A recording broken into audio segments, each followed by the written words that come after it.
இப்போ நீங்க ஒரு விஷயத்தை கற்பனை செஞ்சு பாருங்க. ஒரு பயங்கரமான நெருப்பு. ம். அந்த நெருப்போட உக்கிரத்தை அதிகரிக்க விறகையோ இல்ல பெட்ரோலையோ அவங்க பயன்படுத்தல. ஆமா. மாறாக பாறாங்கற்கள் அந்த நெருப்புக்கு இரையாகுது அப்படின்னு ஒரு குரல் சொல்லுது. ம். கற்களே உருகி எரியும் அளவுக்கு ஒரு வெப்பம். இதை கேட்கும்போதே உங்களுக்குள்ள ஒரு நடுக்கம் ஏற்படுது இல்லையா? கண்டிப்பா. அந்த நடுக்கம் தான் அந்த வரிகளோட நோக்கமே. ம். இது ஒரு சாதாரண கற்பனை அப்படின்னு நாம கடந்து விட முடியாது. சரி. இது மனித மனதோட ஆழமான அச்சங்களை தூண்டுவதற்காக பயன்படுத்தப்பட்ட ஒரு மிக நுட்பமான உளவியல் உத்தி. இந்த ஆழமான அலசலுக்கு உங்களை வரவேற்கிறோம். நீங்க இப்போ கேட்டுக்கிட்டு இருக்கிறது ஒரு ஹாலிவுட் திரைப்படத்தோட திரைக்கதை கிடையாது. ஆமா, இது ரொம்ப பழமையான ஒரு விஷயம். சரியா சொன்னீங்க. இது 1400 ஆண்டுகளுக்கு முந்தைய ஒரு பழமையான பிரதியிலிருந்து எடுக்கப்பட்ட வரிகள். அரபு மொழியில அமைந்த அல் பஹரா அப்படிங்கிற அத்தியாயத்தோட 24 முதல் 29 வரையிலான வசனங்களையும் அதற்கான தமிழ் மொழிபெயர்ப்பையும் தான் இன்னைக்கு நாம விரிவா அலசப் போறோம். தொடக்கத்திலேயே ஒரு விஷயத்தை உங்களுக்கு நான் தெளிவுபடுத்திடுறேன். இந்த உரையாடலோட நோக்கம் எந்த ஒரு மத அல்லது அரசியல் சித்தாந்தத்தையும் ஆதரிப்பதோ இல்ல விமர்சிப்பதோ கிடையாது. கண்டிப்பா கிடையாது. நமது நோக்கம் முற்றிலும் வேறு. இவ்வளவு பழமையான ஒரு மூல நூல்ல மனித உளவியல், சமூகவியல் அப்புறம் பிரபஞ்ச தத்துவம் ஆகியவை எந்த அளவுக்கு ஆழமா பின்னப்பட்டிருக்கு அப்படிங்கறத ஒரு நடுநிலையான பார்வையோட அலசுவது மட்டும்தான் நமது இலக்கு. அப்படியே ஆகட்டும். இப்போ நாம அந்த நெருப்பிற்கே வருவோம். 24வது வசனம் மனிதர்களும் கற்களும் இரையாகும் நரக நெருப்பை பற்றி ஒரு கடுமையான எச்சரிக்கையை முன்வைக்குது. ஆமாம். ஆனா எனக்கு ஒரு சந்தேகம். ஏன் கற்கள்? எனக்கு இது கொஞ்சம் குழப்பமா இருக்கு. மனிதர்களை அச்சுறுத்தணும் அப்படின்னா ஒரு பயங்கரமான நெருப்பு அப்படின்னு சொன்னாலே போதுமே. ஏதற்காக கற்களை அதுல இழுத்து விடணும்? இங்கதான் நீங்க அந்த பிரதியோட மொழியாளுமையை கவனிக்கணும். அதாவது மனித மூளை எப்போதுமே தனக்கு பழக்கமான விஷயங்களை வச்சுதான் ஒரு கற்பனையை உருவாக்கும். ஓ, புரியுது. இப்போ நெருப்பு அப்படின்னு சொன்ன உடனே உங்க மூளை நீங்க இதுவரை பார்த்த ஒரு பெரிய தீ விபத்தையோ இல்ல ஒரு காட்டு தீயையோ கற்பனை செய்யும். அதுக்கு ஒரு எல்லை இருக்கு. ஆனா கற்கள் எரியும் அப்படின்னு சொல்லும்போது? எக்ஸாக்ட்லி. கற்கள் எரியும் அப்படின்னு சொல்லும்போது உங்க மூளை தனக்கு தெரிந்த இயற்பியல் விதிகள் அனைத்தையும் உடைத்து கற்பனைக்கே எட்டாத ஒரு புதிய உக்கிரத்தை உருவாக்க வேண்டிய கட்டாயத்திற்கு தள்ளப்படுது. அதாவது வாசகனோட கற்பனை எல்லையை உடைக்கிறது தான் இதோட நோக்கமா? துல்லியமா சொல்லப்போனா அதுதான். உணர்வற்ற ரொம்ப கடினமான பாறாங்கற்களே அந்த வெப்பத்துல எரிஞ்சு சாம்பலாகும் அப்படின்னா சதையாலும் இரத்தத்தாலும் ஆன மனித உடலோட நிலை என்ன? வாவ், இத கேட்கும்போதே பயமா இருக்கே. அந்த ஒரு உளவியல் ரீதியான பேரச்சத்தை இது உங்களுக்குள் விதைக்குது. நீங்க இத வெறும் அச்சுறுத்தலா பார்க்க வேண்டாம். மனிதனோட அகந்தைய, அதாவது ஈகோவ முதலடியிலே சுக்குநூறாக உடைக்கும் ஒரு தத்துவவாத தாக்குதல் இது. நீங்க சொல்றத பார்த்தா அந்த வரிகளை படிக்கிற ஒருவருக்கு பயத்துல மூச்சு முட்டுமே. ஆனா இத படிச்சு நீங்க பயந்து நடுங்கிக்கிட்டு இருக்கும்போதே அடுத்த வரியான 25வது வசனம் உங்களை அப்படியே ஒரு நேர் மாறான அமைதியான உலகத்திற்கு அழைச்சிட்டு போகுது. ஆமா, ஒரு பெரிய மாறுதல் அங்க நடக்குது. நற்செயல் புரிபவர்களுக்கு நீருவிகள் ஓடும் சோலைகள் கிடைக்கும் அப்படின்னு அந்த வசனம் சொல்லுது. இது ஒரு அபாரமான முரண்பாடு. இருளையும் ஒளியையும் அடுத்தடுத்து வைக்கிற ஒரு உத்தி. மனித மனம் வெறும் பயத்தினால் மட்டுமே திருந்து விடாது. அதுக்கு ஒரு நம்பிக்கையும் தேவை இல்லையா? கண்டிப்பா. அதுக்கு ஒரு வலுவான நம்பிக்கையும் தேவை அப்படிங்கறது இந்த நூல் மிகச்சரியா புரிஞ்சுகிட்டு இருக்கு. அந்த சோலைகள்ல வழங்கப்படும் பழங்களை பத்தி ஒரு குறிப்பு வருது. அது எனக்கு ரொம்ப சுவாரஸ்யமா பட்டுச்சு. அது எந்த வகையில உங்களுக்கு சுவாரஸ்யமா இருந்துச்சு? சொர்க்கத்துல அவர்களுக்கு ஒரு கனி புசிக்க கொடுக்கப்படும் போதெல்லாம் நமக்கு முன்னர் கொடுக்கப்பட்டதும் இதுதானே அப்படின்னு அவங்க ஆச்சரியப்படுவாங்கன்னு அந்த நூல் சொல்லுது. ஆமா, பார்ப்பதற்கு அவங்க உலகத்துல சாப்பிட்டது போலவே இருக்கும். ஆனா சுவையில முற்றிலும் மாறுபட்டதா இருக்கும். இதை நான் எப்படி பார்க்கறேன்னா, நீங்க ஒரு விண்வெளி பயணத்துல நடப்பது போல கற்பனை செஞ்சுக்கோங்க. நீங்க முற்றிலும் புதிய ஒரு கிரகத்திற்கு செல்றீங்க. சரி, அங்க என்ன நடக்குது? அங்க உங்க மேஜையில ஒரு சாதாரண ஆப்பிள் இருக்கு. ஓ, இது ஆப்பிள் தானே அப்படின்னு சாதாரணமா நினைச்சு நீங்க அதை கடுத்து பார்த்தால் உங்களுக்குள் முற்றிலும் புதிய, இதுவரை நீங்க உணராத ஒரு சுவை வெடிக்கும். அந்த மாதிரி இருக்குது. அந்த விண்வெளி பயண உதாரணம் மிக சரியான பொருத்தம். இத நாம நரம்பியல் அப்புறம் உளவியல் ரீதியா அணுகணும். மனிதர்கள் எப்போதுமே தங்களுக்கு பழக்கமான விஷயங்களை தான் தேடுவாங்க. முற்றிலும் புதிய, முகம் தெரியாத ஒரு சூழல் மனிதர்களுக்கு பதற்றத்தை கொடுக்கும் இல்லையா? ஆமா, இத காக்னிட்டிவ் ஈஸ் அப்படின்னு சொல்லுவாங்க. எனவே பார்ப்பதற்கு பழக்கமான ஒன்றை கொடுப்பதன் மூலம் அவங்களுக்கு ஒரு பாதுகாப்பான உணர்வை இந்த நூல் வழங்குது. ஆனா மனிதர்களுக்கு பழக்கமான விஷயங்கள் சீக்கிரமே சலித்து விடுமே. நாம எப்போதுமே ஆச்சரியங்களை தேடும் ஒரு இனம் அல்லவா? அதனாலதான் அந்த சுவை அப்படிங்கிற இடத்துல எதிர்பாராத ஒரு மாற்றத்தை அது வைக்குது. பழக்கமான வடிவத்திற்குள் முற்றிலும் புதிய சுவையை வைப்பதன் மூலம் மனிதனோட பாதுகாப்பு உணர்வையும் பூர்த்தி செய்யுது. அதே சமயம் ஆச்சரியம் தேடும் அவனது இயல்பையும் திருப்திப்படுத்துது. ரொம்ப சரியா சொன்னீங்க. ஒரு பக்கம் கற்களை உருக்கும் வெறுப்பு, மறுபக்கம் சுவையில் ஆச்சரியப்படுத்தும் பழங்கள். இந்த இரண்டு பிரம்மாண்டமான முரண்பாடுகளுக்கு பிறகு 26வது வசனம் சற்றும் எதிர்பாராத ஒரு திசைக்கு திரும்புது. ஆமா, அங்க ஒரு பெரிய உருவகம் வருது. இங்கதான் நான் கொஞ்சம் எதிர்வாதம் செய்ய போறேன். தாராளமா. என்ன கேள்வி அது? இறைவன் ஒரு கொசுவையோ அல்லது அதைவிட சிறிய ஒன்றையோ உதாரணமாக கூற வெட்கப்பட மாட்டான் அப்படின்னு அந்த வசனம் கூறுது. உண்மையிலே கேக்குறேன், ஏன் கொசு? அது ஒரு சுவாரஸ்யமான கேள்வி. நான் ஒரு மாபெரும் படைப்பாளி அப்படின்னா என்னுடைய வலிமையை காட்ட நான் ஒரு பிரம்மாண்டமான கழுகையோ சிங்கத்தையோ இல்ல ஒரு மலையோ தானே உதாரணமாக காட்டுவேன். பொதுவா மனிதர்கள் அப்படிதான் சிந்திப்பாங்க. அதை விட்டுவிட்டு நள்ளிரவு 2 மணிக்கு நாம தூங்கும்போது காதுல வந்து ரீங்காரமிட்டு நமது நிம்மதியை கெடுக்கும் மிகவும் எரிச்சலூட்டும் ஒரு பூச்சிய ஏன் தேர்ந்தெடுக்கணும்? இது அந்த நூலோட ஒட்டுமொத்த பிரம்மாண்டத்தை குறைப்பது போல இல்லையா? நீங்க இப்போ கேட்ட அதே கேள்வியைத்தான் 1400 ஆண்டுகளுக்கு முன்பு இருந்த நிராகரிப்பாளர்களும் கேட்டிருக்காங்க. நிஜமாவா?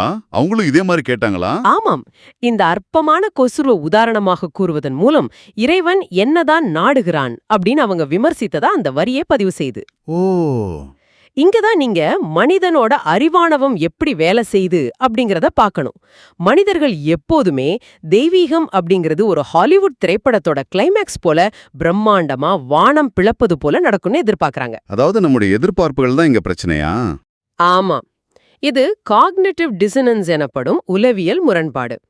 உங்களை போன்ற வாசகர்கள் ஒரு பெரிய மலைய உதாரணமா எதிர்பார்த்து காத்திருக்கும்போது அந்த நூல் ஒரு நுண்ணிய கொசுவை உங்க முகத்துக்கு நேரா நீட்டுது. ஒரு கொசு வந்து உயிரியல் ரீதியா ஒரு மாபெரும் அற்புதம்னு சொல்லலாமா? கண்டிப்பா.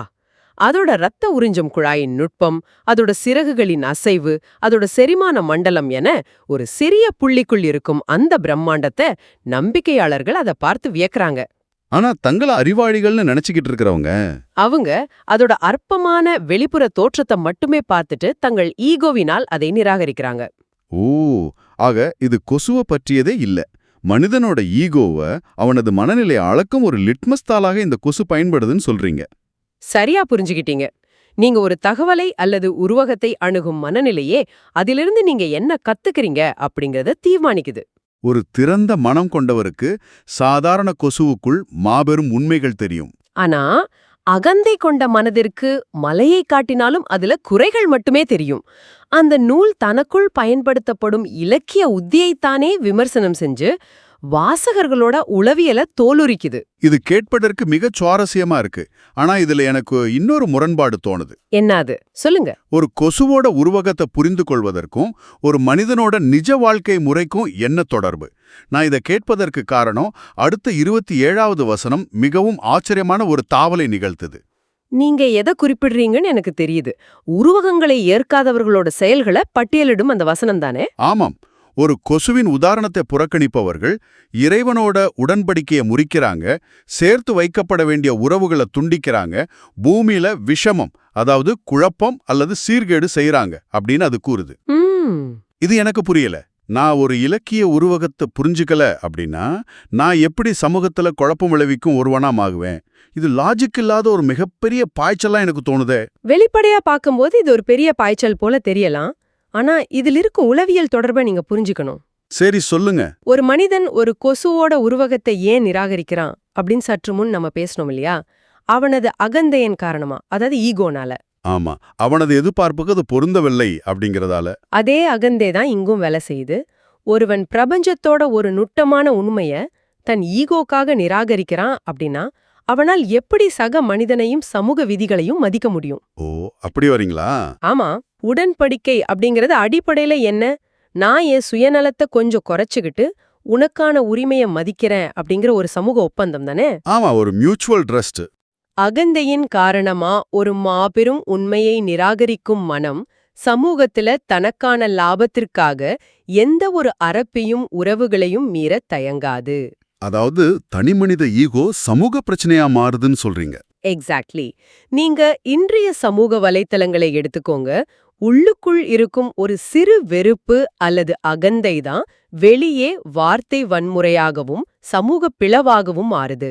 தத்துவம் வேற, சமூக அறிவியல் வேற அப்படின்னு நம்ம நினைச்சுக்கிட்டு இருக்கோம். ஆமா, ஆனா உள்ளத்துல ஏற்படும் ஒரு சிறு விரிசல் தான் சமூகத்துல பெரும் வன்முறையாகவும் பூமியில் சீர்கேடாகவும் வெடிக்குது அப்படிங்கறத இந்த வரிகள் ஆணித்தரமா இணைக்குது.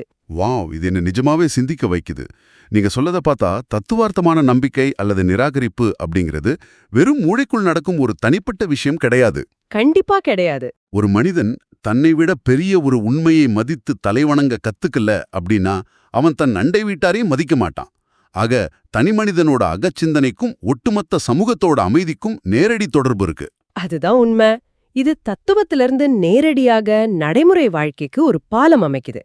அதனாலதான் அந்த வசனத்தோட இறுதியில இவர்களே நஷ்டமடைந்தவர்கள் அப்படின்னு மிக தெளிவா முடிக்குது. உறவுகளை துண்டித்து பூமியில குழப்பம் விளைவிப்பவன் இறுதியில வேறு யாருக்கோ அல்ல, தனக்குத்தானே மிகப்பெரிய நஷ்டத்தை ஏற்படுத்திக்கிறான். கரெக்ட்.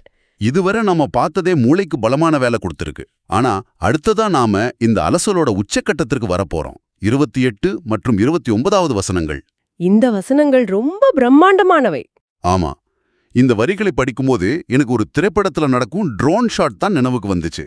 ஒரு கேமரா தரையில இருக்கும், ஒரு சின்ன பூச்சியை காட்டிட்டு அப்படியே பின்னோக்கி விறுவிறுவென மேலே இழுக்கப்பட்டு அந்த ஊரை காட்டி பிறகு நாட்டை காட்டி அப்படியே விண்வெளிக்கு சென்று பூமியவே ஒரு சிறிய நீல நிற புள்ளியாக காட்டுமே, அதே போன்ற ஒரு உணர்வு. மிகவும் துல்லியமான ஒரு ஒப்பீடு. அந்த பிரம்மாண்டத்தை இந்த வரிகள் எப்படி அடுக்கடுக்கா விரிக்கின்றன அப்படின்னு கவனிங்க. 28வது வசனம் மனித வாழ்வோட சுழற்சியை கூறுது. உயிரற்றவர்களாக இருந்த உங்களுக்கு உயிரளித்தான், பின்பு மரணிக்கச் செய்வான், மீண்டும் உங்களை உயிர்ப்பிப்பான், பின்னர் நீங்கள் அவனிடமே திரும்பி செல்ல இருக்கிறீர்கள் அப்படின்னு அது சொல்லுது. அதாவது ஒரு சைக்கிள் ஆஃப் லைஃப். ஆமா, உயிரற்ற நிலை, அதுக்கப்புறம் உயிர், அப்புறம் மரணம், மீண்டும் உயிர், கடைசியா இறைவனிடம் திரும்புதல் அப்படிங்கிற ஒரு முடிவற்ற காலக்கோடு. அதன் பிறகு 29வது வசனம் பூமியிலுள்ள அனைத்தையும் உங்களுக்காகவே படைத்துவிட்டு அதன் பிறகு வானத்தை நோக்கி உயர்ந்து அதை 7 வானங்களாக அவன் அமைத்தான் அப்படின்னு கூறுது. இங்கதான் ஒரு பெரிய ஸ்கேல் ஷிஃப்ட் நடக்குது. இங்கதான் நீங்க மனிதனோட இருத்தலியல் நிலைப்பாட்ட புரிஞ்சுக்கணும். ஒரு மனிதனோட இடம் இந்த பிரபஞ்சத்துல எங்கே இருக்கு? அது ஒரு பெரிய கேள்வி. இந்த நூல் உங்களை 2 பிரம்மாண்டங்களுக்கு நடுவுல கொண்டு போய் நிறுத்துது. ஒன்று, நாம இப்போ பேசின அந்த முடிவற்ற காலக்கோடு. மற்றொன்று, நாம வாழும் இந்த சிறிய பூமியிலிருந்து தொடங்கி 7 வானங்கள் என்று விரிவடையும் எல்லையற்ற வெளி. ஆனா இதுல ஒரு சிக்கல் இருக்கே.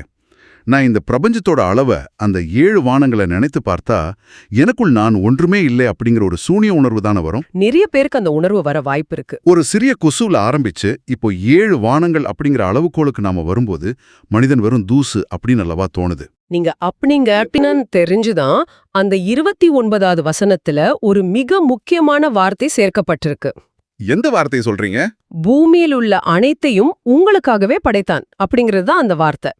மனிதனை வெறும் தூசியாக ஆக்கி அவனது வாழ்வை அர்த்தமற்றதாக மாற்றுவது இதோட நோக்கமல்ல.